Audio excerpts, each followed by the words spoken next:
terpercaya.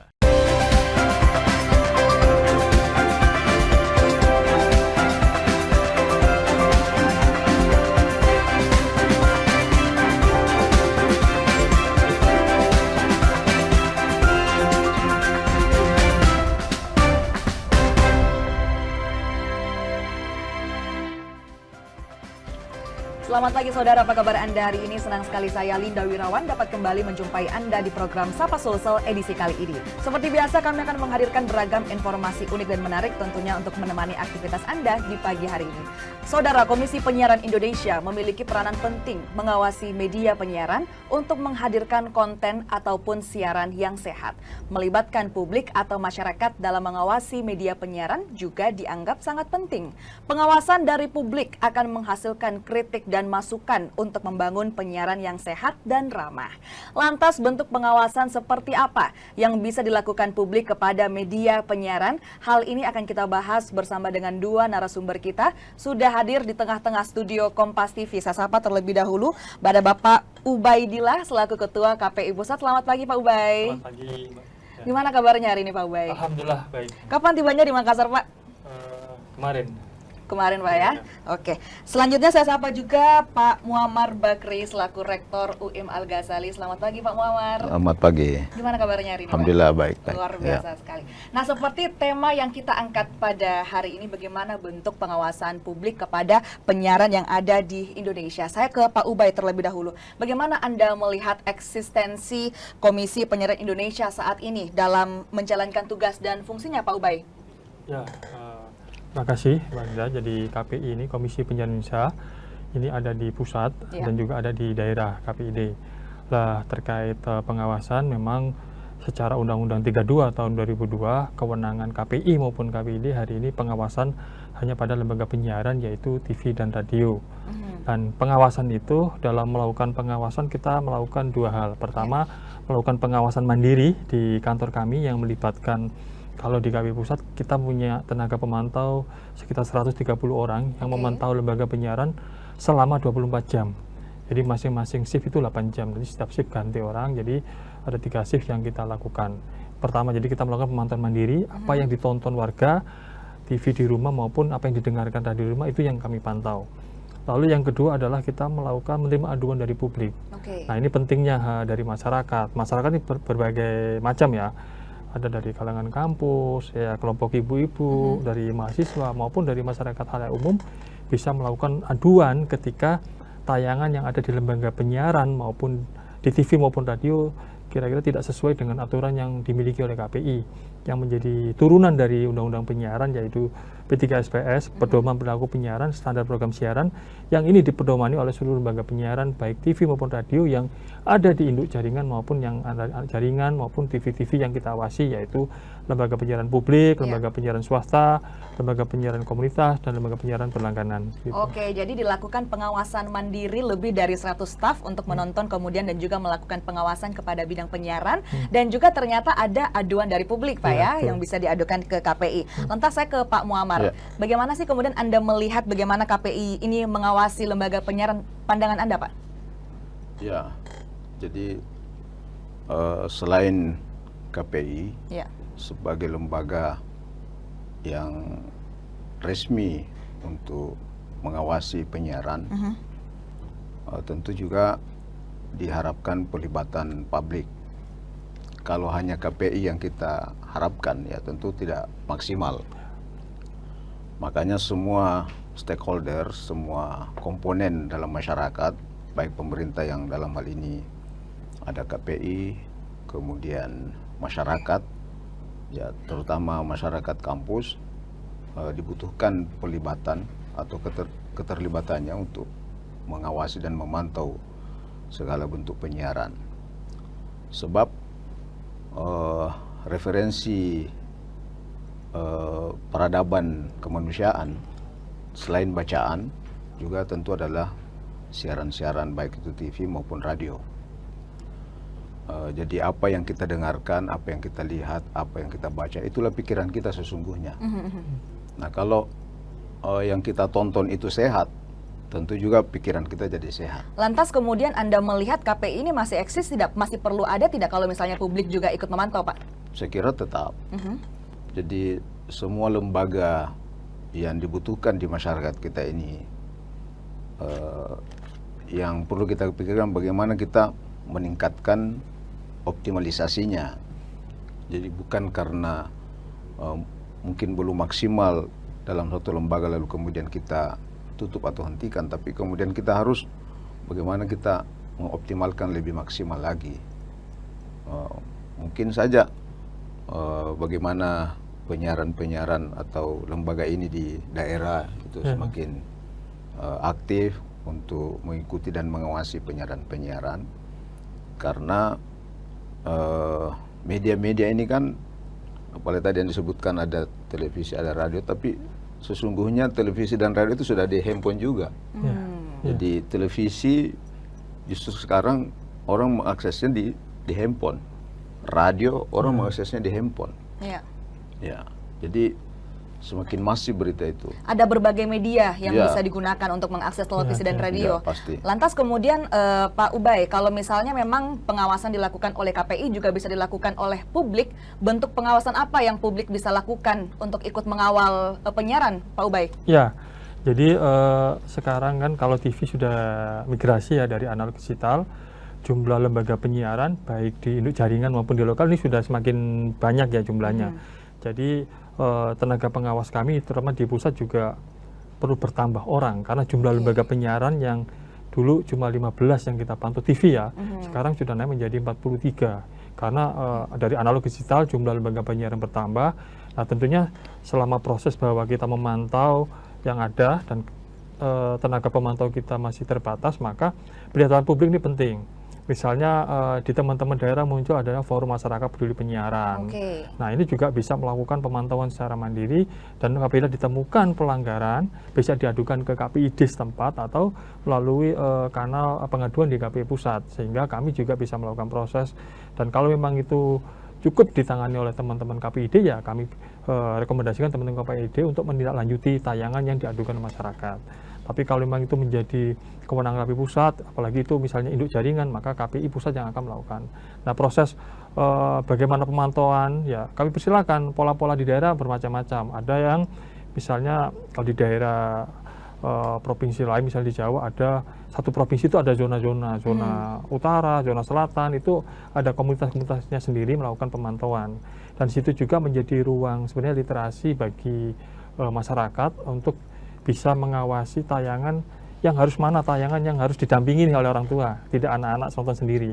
Karena TV ini bukan sebagai pengasuh anak, tapi memang sejauh mana tayangan-tayangan yang disiarkan oleh TV maupun disiarkan oleh radio ini benar-benar sesuai dengan kebutuhan masyarakat. Makanya di TV itu ada klasifikasi, ada RPO, ada D, itu bukan pajangan, tapi memang disesuaikan dengan tayangan, oh ini layaknya remaja atau anak, dan D itu khusus dewasa, dan itu harus diperhatikan oleh masyarakat kan gitu. Oke, jadi memang ada banyak sekali yang harus diperhatikan bukan hanya oleh KPI tetapi juga oleh masyarakat. Lantas kemudian pelanggaran-pelanggaran apa saja yang boleh dipantau oleh masyarakat dan diadukan ke KPI? Namun kita jeda sejenak, saudara tetap bersama kami di Sapa Sulsel.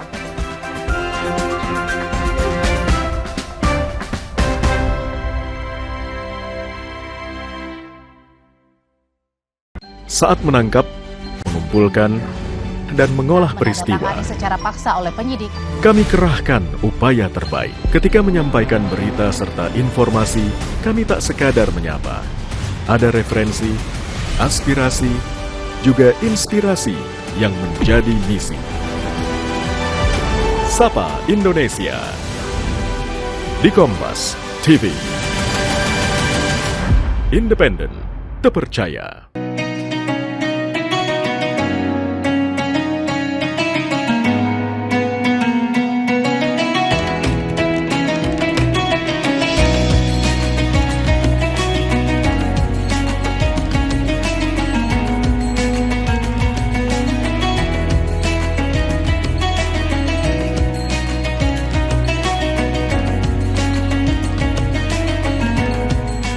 Assalamualaikum warahmatullahi wabarakatuh. Setelah menjalankan ibadah puasa selama bulan Ramadan, kita sambut hari yang suci dengan penuh kebahagiaan. Mari rayakan kebersamaan di hati. Eratkan silaturahmi di hari yang fitri. Selamat Idul Fitri 1445 Hijriah. Minal aizin wal faizin. Mohon maaf lahir dan batin. Wassalamualaikum warahmatullahi wabarakatuh. Raih kemuliaan informasi terkini dari segala lini Pan Berita Utama akan menyajikan sejumlah informasi menarik yang paling mengundang atensi. Kami kompilasi berita pilihan yang sudah kami siapkan untuk Anda dan jadikan referensi utama untuk Anda. Dan Anda tetap bersama kami. Terima kasih. Sampai jumpa. Berita utama ikuti pada jam-jam berikut. Live di Kompas TV.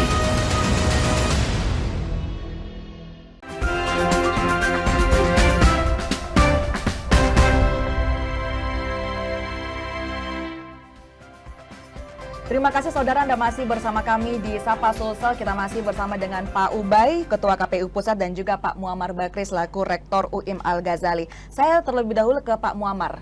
Pak Muammar, bagaimana kemudian Anda melihat peran KPI saat ini? Apakah penyiaran yang disiarkan baik itu di televisi ataupun di radio saat ini dalam pandangan Anda sebagai seorang akademisi, sebagai seorang rektor, sudah sehat dan sudah bisa dinonton oleh masyarakat seperti itu? Atau masih ada pelanggaran yang Anda lihat, Pak? Ya, jadi kalau kita melihat dan mengikuti siaran-siaran di televisi, saya kira memang masih banyak hal yang perlu kita perbaiki ya. Seperti tadi yang disampaikan bahwa televisi radio itu adalah seharusnya menjadi literasi untuk pencerdasan anak bangsa. Nah, yang kita lihat selama ini lebih banyak pada entertainnya sebenarnya. Jadi kalau kita lihat misalnya televisi-televisi tertentu yang mungkin lebih banyak sinetronnya daripada ya edukasinya. Ya syukur-syukur kalau misalnya dalam sinetron itu ada edukasi, ya, mengedukasi masyarakat bagaimana memperkuat karakter bangsa, ideologi bangsa kita, kemudian bagaimana moderasi beragama dan seterusnya. Penguatan karakter anak bangsa melalui siaran-siaran yang mungkin juga di situ ada hiburan, tapi kemudian ada nilai-nilai edukasi yang kita bangun dalam hiburan-hiburan itu. Jadi tanggapan Anda saat ini kebanyakan sinetron ini, ya, Pak Muammar? lebih banyak entertainnya gitu. Tanggapannya Pak Ubay, Ya. kebanyakan sinetron katanya. Ya, memang dari jumlah lembaga penyiaran yang ada yang berizin lebih banyak TV yang bergenre hiburan. Nah, ini juga penting jadi ketimbang lembaga penyiaran yang bergenre untuk news ya, gitu ya. Seperti Kompas TV ini kan pilihannya news kan begitu. Iya. Dan tentunya masing-masing lembaga penyiaran yang dengan genre masing-masing punya kekhasan masing-masing. Kalau basicnya hiburan pasti udah banyak ada sinetron dan yang lain-lain. Sedangkan yang berita mesti hampir 20 banyak sekali soal berita atau talk show begitu. Nah memang terkait sinetron ini menjadi perhatian publik. KPI ini punya program IKPS TV, Indeks Kualitas Program Siaran TV, yang tahun ini sudah tahun ke-10. Ini program tugas KPI, kita melibatkan 12 kampus negeri, salah satunya di Sulawesi Selatan. Dan memang dari indeks itu selama 10 tahun ini, sampai yang kita rilis terakhir, ada 2 program yang belum beranjak berkualitas, yaitu program sinetron dan infotainment. Dan memang kita dimandatkan bagaimana program-program sinetron ini dan infotainment bisa menaik. Kita pakai standar skala 3. Nah, kalau sinetron sama infotainment sampai hari ini di bawah angka 3. Nah, kita berharap bahwa masalahnya apa? Karena kita melibatkan akademisi di 12 provinsi itu, ternyata usulan mereka kalau bisa sinetron itu durasinya, episodenya tidak terlalu panjang. Kedua, memang harus disesuaikan segmennya. Kita melihat banyak sinetron yang judul sama isinya sudah tidak sinkron. Judulnya apa, isinya seperti apa. Boleh di-spill tidak Pak, ya, sinetronnya? Ya, adalah. Kita mungkin jadi rasa umum sinetron itu. Ya, saya kira bahwa ini menjadi masukan dari publik, bahwa ini juga kita sampaikan ke lembaga penyiaran yang punya program-program sinetron, bahwa ini masukan dari publik loh, bukan KPI sendiri. Kita meminta 12 provinsi dari kampus-kampus itu memberi masukan. Oh ternyata yaitu durasinya terlalu panjang, kenapa sih nggak bisa menyontoh negara lain yang bisa bikin program sinetron yang 40 episode, 50 episode selesai. Kalaupun bagus, tinggal bikin sesi 2 kan, kira begitu. Bukan berpanjang sampai ribuan, akhirnya bisa jadi yang dulu anak kecil nonton bahkan sudah kuliah sinetronnya masih tetap kan begitu, diperpanjang aja. Ini persoalan di lembaga penyiaran dan dimasukkan dari publik bahwa program sinetron harus ada perbaikan. Ini kan masukan dari masyarakat bahwa ini sudah ditonton, masyarakat butuh ada perbaikan atau kualitas dari sinetron ini sendiri. Dan kami sebagai regulator, kalau program sinetronnya juga tidak terlalu panjang, berkualitas, nilai-nilai edukasinya ada, nilai-nilai misalnya kalau sinetron terkait keluarga ya ada nilai-nilai kekeluargaan.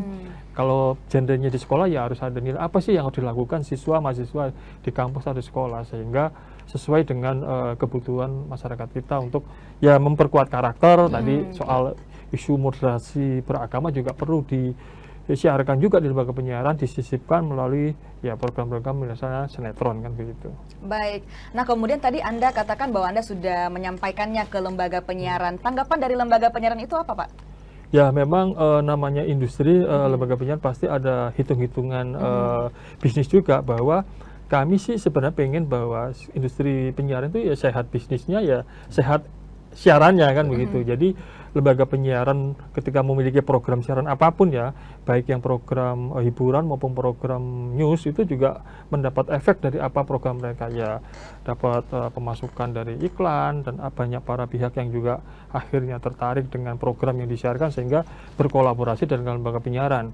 Sisi lain bagi kami selalu mendorong agar lembaga penyiaran dengan kondisi hari ini tetap meningkatkan kualitasnya apapun genrenya kan begitu. Jangan sampai dengan kondisi bahwa hari ini pasca pandemi kan sedang berproses terus, lembaga penyiaran di event pemilu pilpres, nanti besok pilkada, kita berharap semua lembaga penyiaran apapun genrenya tetap bisa menghadirkan kualitas siarannya apapun programnya sehingga masyarakat satu teredukasi, mendapat informasi yang layak dan ya terhibur dengan tayangan semua. Memberikan edukasi kepada masyarakat itu intinya dari para lembaga penyiaran seperti itu ya Pak Ubay. Oke, saya kembali ke Pak Muammar.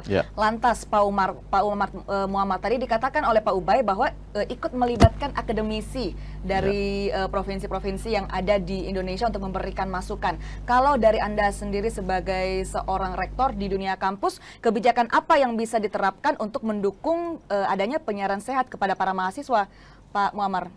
Ya, kita di kampus tentu sering melakukan kegiatan-kegiatan talk show, seminar, workshop dan lain-lain, dan bahkan untuk penyiaran itu kita ada beberapa prodi, program studi yang terkait langsung dengan informatika, penyiaran dan lain-lain.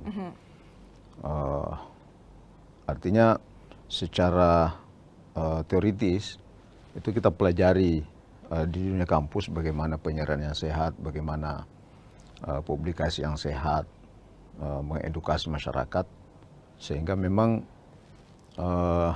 pelibatan masyarakat kampus diharapkan itu bisa lebih maksimal dan lebih masif lagi. Ya, jadi masyarakat ini sebagai objek ya, konsumen dari siaran-siaran lembaga penyiaran, ya seharusnya juga memang kita harus pikirkan bagaimana masyarakat memperoleh haknya untuk menerima siaran-siaran yang sehat. Oke, bagaimana masyarakat harus mempunyai hak seperti itu ya untuk menerima penyiaran yang sehat. Saya kembali ke Pak Ubay. Lantas kemudian pelanggaran apa saja yang paling sering masuk ke KPI dari masyarakat, Pak Ubay? Ya, pengaduan sejauh ini memang banyak hal, terutama hal-hal yang tampil di media sosial. Lalu kita sampaikan bahwa sampai hari ini memang KPI kewenangannya hanya lembaga penyiaran, TV dan radio. Nah, selain itu banyak sekali tayangan-tayangan misalnya yang itu tadi sinetron yang pakai ngambil lokasi syutingnya di sekolah. Kadang masih menampilkan sesuatu misalnya bullying di sekolah, cara penggunaan pakaian seragam yang kurang sesuai dengan lembaga pendidikan. Lalu juga misalnya program-program religi yang lebih banyak melibatkan sesuatu yang kalau dalam furu'iyah kan begitu. Sesuatu menjadi perdebatan. Kita tahu bahwa negara kita ini terutama Islam juga majemuk di Indonesia, itu harus dihargai. Jangan sampai lembaga penyiaran menanyakan hal sesuatu yang menimbulkan, kita semangatnya kan lembaga penyiaran untuk integrasi nasional. Jangan sampai tayangan-tayangan keagamaan itu yang muncul malah justru membuat perekat sosial kita menjadi lepas sehingga menjadi konflik di masyarakat. Selain itu juga soal misalnya kekerasan. Ya. Kita juga bisa muncul atau seringnya di program jurnalistik ini. Kita sering diskusi dengan TV-TV yang bergenre jurnalistik, kita kumpulkan, kita mengingatkan di misalnya pas demonstrasi atau isu-isu tertentu yang melibatkan kekerasan itu kita ingatkan bahwa program jurnalistik apapun yang fakta di masyarakat harus diberitakan. Tapi sesuatu yang memunculkan kekerasan yang sangat ekstrim itu juga harus dihindari. Bagaimana angle kamera juga harus disesuaikan. Bahwa berita, sesuatu fakta di lapangan harus disampaikan secara benar ke publik, tapi pengambilan gambar ketika terjadi kerusuhan. Gitu. Bagaimana kemudian fakta bisa disampaikan kepada publik, tapi dengan pengambilan gambar yang benar seperti itu. Lantas kemudian bagaimana eksistensi KPI saat ini dengan adanya sosial media? Tadi banyak pengaduan Pak ya mengenai sosial media. Namun kita jeda sejenak, saudara jangan kemana-mana, tetap bersama kami di Sapa Sosial.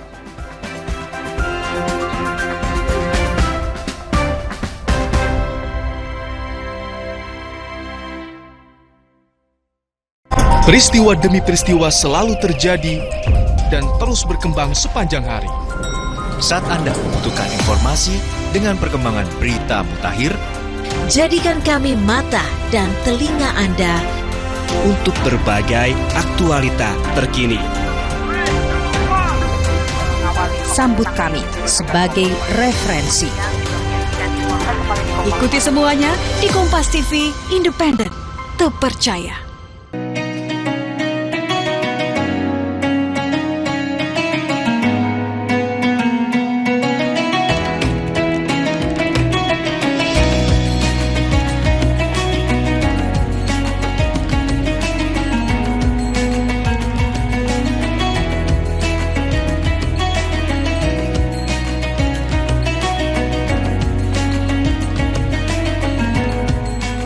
Assalamualaikum warahmatullahi wabarakatuh. Setelah menjalankan ibadah puasa selama bulan Ramadan, kita sambut hari yang suci dengan penuh kebahagiaan. Mari rayakan kebersamaan di hati. Eratkan silaturahmi di hari yang fitri. Selamat Idul Fitri 1445 Hijriah. Minal aizin wal faizin. Mohon maaf lahir dan batin. Wassalamualaikum warahmatullahi wabarakatuh. Raih kemuliaan.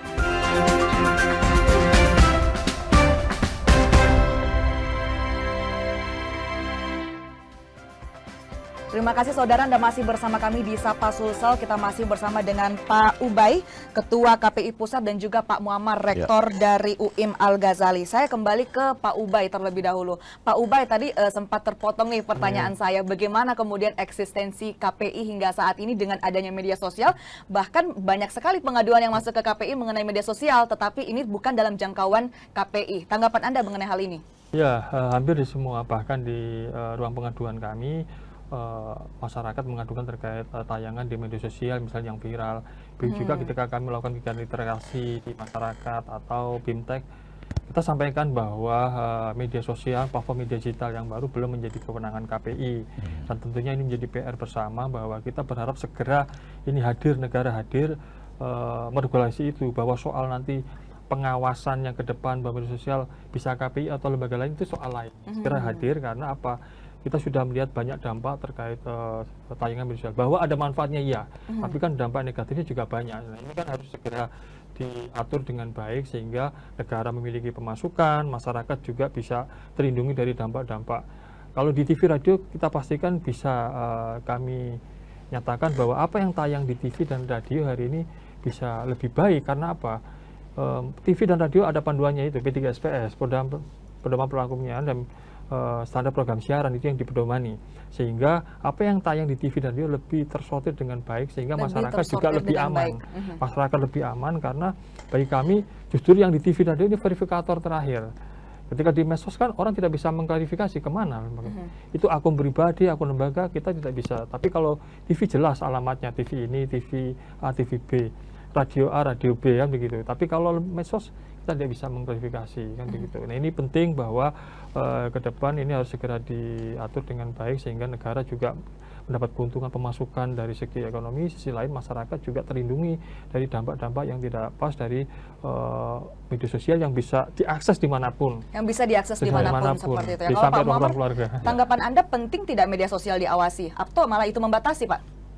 Oh ya, tentu sangat penting karena sekali lagi media sosial itu adalah literasi kehidupan umat manusia sekarang ini.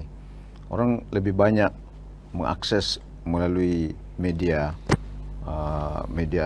televisi, radio, apalagi media online. Bahkan mungkin kalau lihat persentasenya, masyarakat kita ini lebih banyak menggunakan media online, gadget.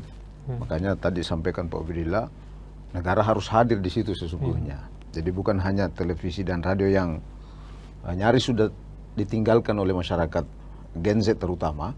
Ya mungkin Gen Z sudah jarang nonton TV, apalagi radio gitu kan. Ya sekarang ini berpindah ke gadget gitu. Nah negara juga harus hadir sesungguhnya. Dan karena itu lembaga penyiaran itu harus memperhatikan etika yang terkait dengan penyiaran itu. Jangan sampai kemudian kita menjadi bebas nilai sehingga masyarakat kita juga menerimanya ya dengan bebas nilai. Nah, menarik sekali yang tadi Anda katakan bahwa Gen Z ini sudah jarang seperti itu menonton televisi. Lantas kemudian kalau sudah banyak yang meninggalkan televisi dan radio, bagaimana kita bisa mengajak masyarakat untuk kemudian sama-sama mengawasi apa yang disiarkan di televisi dan radio, Pak Muammar? Ya, tentu disinilah pentingnya unit terkecil dalam komunitas kita itu adalah keluarga. Nah, kalau orang tua abai dengan kondisi seperti ini, maka ya bisa saja anak itu mendapatkan informasi-informasi yang sesungguhnya tidak pantas untuk dia terima. Misalnya tadi terkait dengan moderasi beragama, jangan sampai anak itu mengakses hal-hal yang mungkin ya bisa menjadi seorang ekstrim. Nah, anak itu kan kalau bisa misalnya mengakses bagaimana merakit dan segala macam, itu bisa saja diperoleh dari situ gitu. Atau juga mungkin hal-hal yang mistik misalnya. Jangan sampai agama itu menjadi tidak sehat dalam bacaan generasi kita, dan terutama sekali yang berkaitan dengan penguatan karakter bangsa Indonesia gitu. Kita ini bangsa yang memiliki budaya, memiliki nilai. Jangan sampai melalui media yang borderless itu ya semuanya kan bisa masuk. Jadi siaran-siaran barat dan segala macam itu bisa saja diakses anak-anak kita melalui media gadget. Jadi itu pentingnya negara, Pak, ya, untuk hadir memfilter media sosial seperti ya, itu, Pak. Pasti. Oke, saya kembali ke Pak Ubay.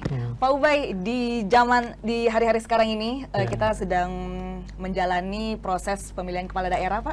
Bagaimana kemudian Anda melihat peran penting yang harusnya diambil oleh media penyiaran untuk kemudian menyajikan penyiaran-penyiaran sehat mengenai pilkada, Pak Ubay? Ya, terkait pilkada serentak tahun 2024, KPI sudah mengeluarkan surat edaran nomor 6 tahun 2024 tentang pemberitaan penyiaran iklan kampanye pemilihan gubernur, wakil gubernur, bupati dan wakil bupati, wali kota dan wakil wali kota tahun 2024 di lembaga penyiaran. Jadi kita sampaikan, kita sudah sosialisasikan ke seluruh KPID se-Indonesia, ke lembaga penyiaran di induk jaringan juga sudah kita lakukan, dan teman-teman KPID memberikan itu ke lembaga penyiaran yang di lokal maupun di anak jaringan. Jadi kita berharap pilkada serentak ini berjalan dengan baik. Proses demokrasi saya kira ini baru pertama di dunia kan, pilkada serentak di provinsi, di kabupaten, kota, dan melibatkan banyak pihak. Kita berharap lembaga penyiaran ikut berpartisipasi. Pertama, memberi kesempatan, memberi waktu yang cukup pemberitaan pada semua paslon, dimanapun berada di kabupaten, di provinsi, paslonnya ada 2, ada 3, bahkan sendiri pun paslon tunggal itu juga diberi kesempatan untuk pemberitaan. Lalu nanti terkait iklan kampanye di lembaga penyiaran itu baru boleh tanggal 10 November sampai 23 November. Itu baru boleh iklan di lembaga penyiaran. Semua paslon slotnya maksimal 10 per hari di satu lembaga penyiaran. Nah, ini harus dimaksimalkan. Kita juga menyampaikan bahwa lembaga penyiaran bisa menghadirkan misalnya dialog, tapi lagi-lagi semua paslon harus diberi kesempatan. Bisa waktu bersamaan atau di hari yang lain. Yang penting kesetaraan itu, perlakuan adil, berimbang di masing-masing paslon yang sedang berkontestasi diberikan. Lalu terkait penyelenggara juga terus diberitakan. Bisa jadi apa nih pemberitaan terakhir, bisa jadi pilpres dengan pilkada jumlah pemilih bertambah karena ada yang usianya nambah, bahkan juga ada yang mungkin meninggal kan begitu. Ini harus agar masyarakat juga jangan sampai partisipasi publik ini menjadi turun karena mungkin hasil, lagi-lagi saya mengutip dari koran Kompas bahwa cuma 5,8% masyarakat mengakses informasi pilkada, itu pun tidak semua lembaga penyiaran. Nah, ini perlu sosialisasi biar masyarakat ini juga rame dan juga biar mengetahui ini calon-calon di daerah masing-masing sehingga mereka bisa menentukan pilihan mana yang terbaik bagi mereka. Nah, fungsinya lembaga penyiaran untuk memberitakan dan menyiarkan itu. Bagaimana kemudian pentingnya memberikan porsi yang sama untuk setiap paslon itu kemudian yang Anda inginkan terjadi di media penyiaran seperti itu ya Pak. Baik, terakhir mungkin saya ke Pak Muammar. Harapan Anda kepada KPI dan juga bagaimana perlibatan masyarakat untuk mengawasi lembaga penyiaran seperti apa ke depannya Pak, silahkan. Ya, terkait dengan pilkada ini, ya tentu lembaga penyiaran akan diuji. Apakah lembaga penyiaran seperti yang disampaikan objektif dalam melihat semua calon-calon yang ada, atau justru juga ikut berkontestasi ya dalam perpolitikan. Pada sebenarnya porsinya bukan di situ. Ya, porsinya bagaimana menyuguhkan hal-hal yang sehat pada masyarakat, termasuk dalam dunia perpolitikan. Nah, yang sebentar lagi kita hadapi ini, sehingga memang diharapkan lembaga penyiaran sekali lagi memberi hal-hal yang bermanfaat dan mengedukasi masyarakat, literasi yang baik kepada masyarakat. Bagaimana lembaga penyiaran memberikan literasi dan edukasi kepada masyarakat, juga menjaga kenetralan mereka di kemudian masa pilkada ini. Baik, terima kasih sekali lagi Pak Muammar dan juga Pak Ubay sudah hadir di Sapa Sulsel memberikan edukasi kepada masyarakat mengenai lembaga penyiaran. Dan saudara, informasi tadi juga sekaligus menutup perjumpaan kita di Sapa Sulsel edisi kali ini. Saya Linda Wirawan bersama dengan segenap kru yang bertugas mengucapkan terima kasih. Selamat pagi, selamat beraktivitas dan sampai jumpa.